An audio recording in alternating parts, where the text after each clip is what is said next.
நம்ம நாட்டில் எத்தனையோ விவசாய வேலை பார்த்துட்டு இருக்கும்போது நெஞ்சு வலி வந்து இறந்து போயிருக்காங்க. தேங்காய் பறக்க தென்னை மரத்தில் மேலே ஏறிட்டு கால் தவறி கீழே விழுந்து மண்டை உடைஞ்சு எத்தனையோ விவசாயி இறந்து போயிருக்காங்க.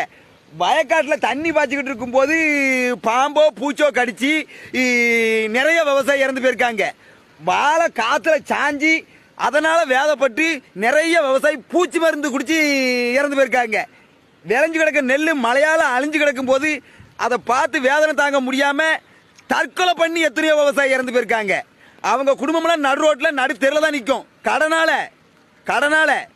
அதை பத்தி பேச யாருமே அன்னைக்கெல்லாம் இல்லை, யாருமே இல்லை. அதை பத்தி பேசுறதுக்கு இன்னை வரைக்கும் யாருமே வரல. இன்னைக்கு கள்ளக்குறிச்சியில கள்ளச்சாராயத்தை குடிச்சு அத்தனை பேர் இறந்தாங்க. அவங்க குடும்பத்தை பத்தி இவ்வளவு பேசுதிய, சட்டத்துக்கு விரதமா கள்ளச்சாராயத்தை குடிச்சிட்டு அதை மட்டும்தான் பேசுதிய. அவங்க குடும்பத்துக்கு எத்தனையோ நலத்திட்டங்களை கொடுக்காங்க, அவங்களுக்கு நஷ்டம் கொடுக்காங்க. எத்தனை விவசாயி கடன் தொலை தாங்க முடியாம வெளியே சொல்ல முடியாம தற்கொலை பண்ணி செத்துருக்கான். அவன் குடும்பம் நடு ரோட்ல நிக்கி.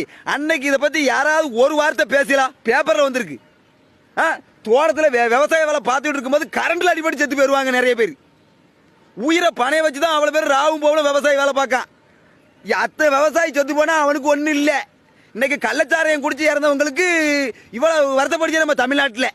கவலை வேற ஐயோ வேற.